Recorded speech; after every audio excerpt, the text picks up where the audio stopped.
सपने उन्हीं के पूरा होता है जिनके सपनों में जान होता है। सपने उन्हीं के पूरा होता है जिनके सपनों में जान होता है। पंखों से कुछ नहीं होता, हौसलों से उड़ान होता है। जी हाँ, हम बात कर रहे हैं एक ऐसे महान व्यक्ति का जिन्हें कभी स्कूल में बैठने नहीं दिया जाता था। यहाँ तक कि टीचर उनसे बोलते थे कि जाओ बोरी लेके आओ और तुम अलग बैठो। और तो और उन्हें पानी तक पीने नहीं दिया जाता था। जी हाँ, हम बात कर रहे हैं एक ऐसे व्यक्ति का जिनका आज जयंती है। डॉक्टर भीमराव अंबेडकर जी के चरणों में मेरा सत सत नमन। डॉक्टर भीमराव अंबेडकर को बाबा साहेब के नाम से भी जाना जाता है। उनका जन्म 14 अप्रैल 1891 को मध्य प्रदेश के महू में हुआ था। वे एक भारतीय अर्थशास्त्री, समाज सुधारक और राजनीतिक नेता थे, जो भारतीय संविधान के मुख्य निर्माता के रूप में जाने जाते हैं। डॉक्टर भीमराव अंबेडकर का जन्म महार जाति में हुआ था, जो उस समय अछूत जाति मानी जाती थी और सबसे छोटी जाति मानी जाती थी। समाज में उनकी कोई इज्जत नहीं थी। तभी डॉक्टर भीमराव अंबेडकर ने यह बात मन में ठान ली कि हम इस भेदभाव को मिटा के रहेंगे। उन्होंने अपनी प्रारंभिक शिक्षा एल्फिंस्टन हाई स्कूल मुंबई में प्राप्त की। उन्होंने बॉम्बे विश्वविद्यालय से स्नातक की डिग्री प्राप्त की। फिर न्यूयॉर्क में कोलंबिया यूनिवर्सिटी और लंदन स्कूल ऑफ इकोनॉमिक्स में पढ़ाई की। पढ़ाई पूरा होने के उपरांत डॉक्टर भीमराव अंबेडकर ने समाज सुधार किए। उन्होंने जाति व्यवस्था और भेदभाव के खिलाफ आवाज़ उठाई। उन्होंने दलितों को शिक्षा और राजनीतिक अधिकारों के प्रति जागरूक किया।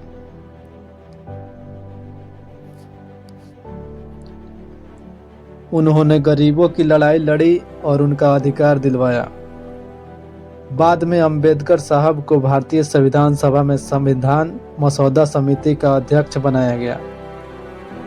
उन्होंने भारतीय संविधान के निर्माण में महत्वपूर्ण भूमिका निभाई और संविधान में लिखा दलितों, महिलाओं और अन्य पिछड़े वर्गों के लिए विशेष प्रावधान शामिल किए गए, जो उनके प्रयासों का परिणाम था।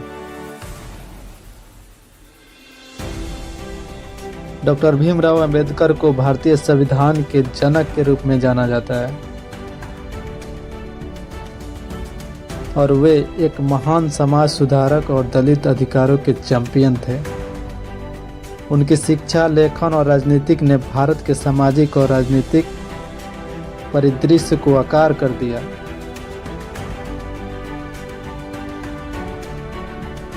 और उन्होंने ये साबित कर दिया कि कोई भी जाति छोटी नहीं होती है, इंसान का सोच छोटी होती है। उन्होंने ये बताया कि कैसे एक छोटी जाति का लड़का भारत का संविधान लिख सकता है और पूरे देश को बदल सकता है। ऐसे महान व्यक्ति के जयंती पर उनके चरणों में सत सत नमन। अगर यही उच्च जाति के होते तो उच्च जाति वाले लोग इनका मूर्ति बनाकर मंदिर स्थापित करके इनका पूजा करते, लेकिन ऐसा नहीं। छोटी जाति के हैं ना, इनको कौन मानेगा। हजार कठिनाइयां आई इनके जिंदगी में, लेकिन इन्होंने कभी हार नहीं माना। इन्होंने ठान लिया था कि छुआछूत को हम मिटा के रहेंगे। ऐसे ऐसे महापुरुष हमारे भारत में जन्म लिए, हमें धन्य है। डॉक्टर भीमराव अंबेडकर को ये बात मालूम था कि अगर हम अपनी लड़ाई लड़ेंगे तो शिक्षा से लड़ेंगे। शिक्षा से ही दलितों का अधिकार, छुआछूत, ऊंच नीच और भेदभाव को मिटा सकते हैं। और उन्होंने ये पूरी दुनिया को दिखाया कि शिक्षा वो शेरनी का दूध है जो पिएगा वो दहाड़ेगा। तो आज के लिए बस इतना ही। देखते रहिए और अपना ख्याल रखिए। जय हिंद, वंदे मातरम।